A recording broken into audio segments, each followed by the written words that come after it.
الحمدللہ حضرت الجلالہ والصلاة والسلام علی خاتم الرسالہ اما بعد۔ آج آپ حضرات کے سامنے جس موضوع پر گفتگو کرنے کا ارادہ ہے وہ موضوع ہے عفو درگزر، یعنی کسی کی غلطی کو معاف کرنا۔ یہ کسی کی غلطی کو معاف کرنا یہ بھی سرکار دو عالم صلی اللہ علیہ وسلم کا اسوہ حسنہ اور طریقہ ہے،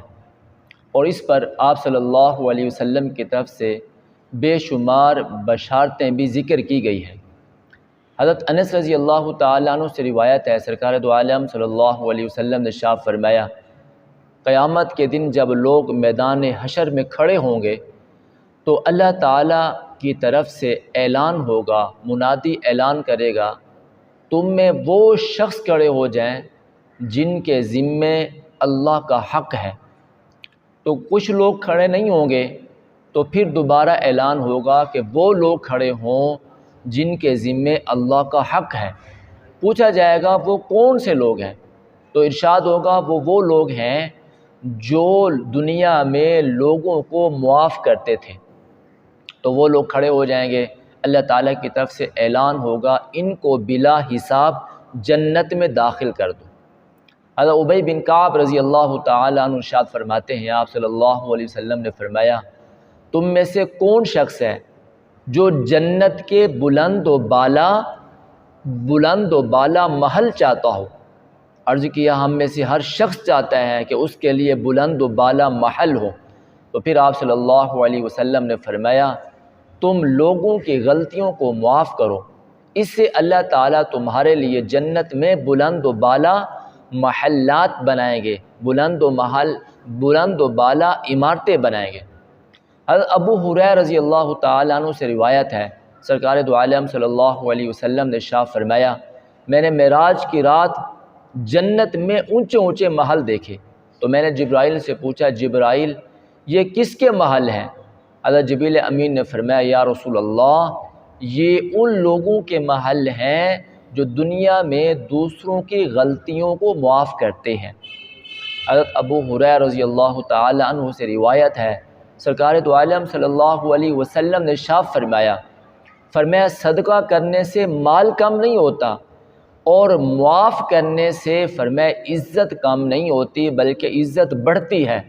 اور فرمایا تواضع سے بھی اللہ تعالیٰ بلند مرتبہ عطا فرماتے ہیں۔ تو ان روایات سے معلوم ہوا کہ لوگوں کو معاف کرنا، درگزر کرنا، معافی کا اعلان کرنا، یہ ساری باتیں بشارت سے تعلق رکھتی ہیں۔ اور اگر ہم سرکار دو عالم صلی اللہ علیہ وسلم کی سیرت طیبہ کا مطالعہ کریں،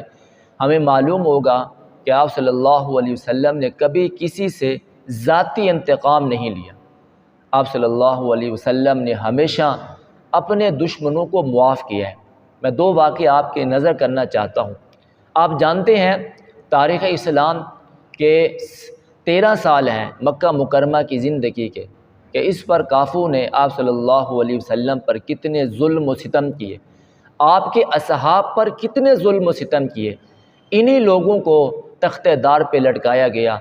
انہی لوگوں کے گلے میں رسی ڈال کر انہیں مکہ کے گلیوں میں گھسیٹا گیا،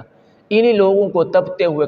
کڑھاؤں میں ڈالا گیا، اور انہی لوگوں کو تپتی ہوئی زمین پر لٹایا گیا، یہاں تک کہ آپ صلی اللہ علیہ وسلم کو مکہ مکرمہ جیسا شہر بھی چھوڑنا پڑا۔ لیکن جب آپ صلی اللہ علیہ وسلم نے مکہ فتح کیا، دشمن سارے حضور کے سامنے کھڑے ہوئے ہیں، اور وہ آج چاہ رہے تھے کہ آج ہم کو سزا دی جائے گی، لیکن آپ صلی اللہ علیہ وسلم نے عام معافی کا اعلان فرما دیا، فرمایا میں نے سارے ظالموں کو اور سارے ظلم و ستم کرنے والوں کو میں نے آج کے دن معاف کر دی۔ یہ تھی سرکار دو عالم صلی اللہ علیہ وسلم کی سیرت طیبہ، آپ کا اسوہ حسنہ، کہ آپ نے ظالموں کو معاف کیا، ظلم کرنے والوں کو حضور نے معاف فرما دیا۔ اور آپ جانتے ہیں حضرت وحشی جو مسلمان نہیں ہوئے تھے،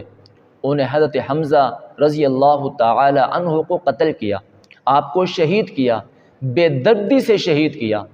اور سن 8 ہجری میں وہ حضور کے قدموں میں آئے اور آ کر کہنے لگے، یا رسول اللہ میں مسلمان ہونا چاہتا ہوں۔ آپ صلی اللہ علیہ وسلم نے اپنے چچا کے قاتل حضرت وحشی بن حرب کو اسی وقت معاف کر دیا، اور صرف اتنا فرمایا اے وحشی میرے سامنے نہ آنا، اس لیے کہ جب تو میرے سامنے آتا ہے تو مجھے میرا چچا حمزہ یاد آتا ہے۔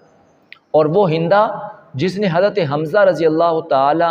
عنہ کا کلیجہ چبایا تھا اور ہار بنا کر گلے میں ڈالا تھا، وہ آئی، انہیں بھی آپ صلی اللہ علیہ وسلم نے معاف فرما دیا۔ اور وہ ابو سفیان جو مکہ مکرمہ میں لوگوں کے سردار تھے اور غزوہ بدر میں اور احد میں کافروں کی طرف سے ہیرو بنے ہوئے تھے، وہ بھی آپ صلی اللہ علیہ وسلم نے فتح مکہ کے دن انہیں بھی معاف فرما دیا، اور یہاں تک آپ صلی اللہ علیہ وسلم نے انہیں اعزاز دیا، اکرام دیا کہ ان کے گھر کو عزت کا اور حفاظت کا اور امن کا گھر بنا دیا، اور میں جو اس کے گھر میں داخل ہو جائے گا اسے حفاظت دی جائے گی، وہ مامون ہو جائے گا۔ تو میرے بھائیوں، آج معاشرے میں یہ ہوتا ہے کہ ہم ظلم کرنے والوں پہ ظلم کرتے ہیں، جبکہ ہمیں شریعت کہتی ہے، حضور صلی اللہ علیہ وسلم کا طریقہ ہمیں یہ کہتا ہے کہ ہم ظالموں کو معاف کریں اور ظلم کرنے والوں کو معاف کریں۔ دعا کریں اللہ تعالیٰ سے، اللہ تعالیٰ ہم سب کو سمجھنے کی اور عمل کی توفیق عطا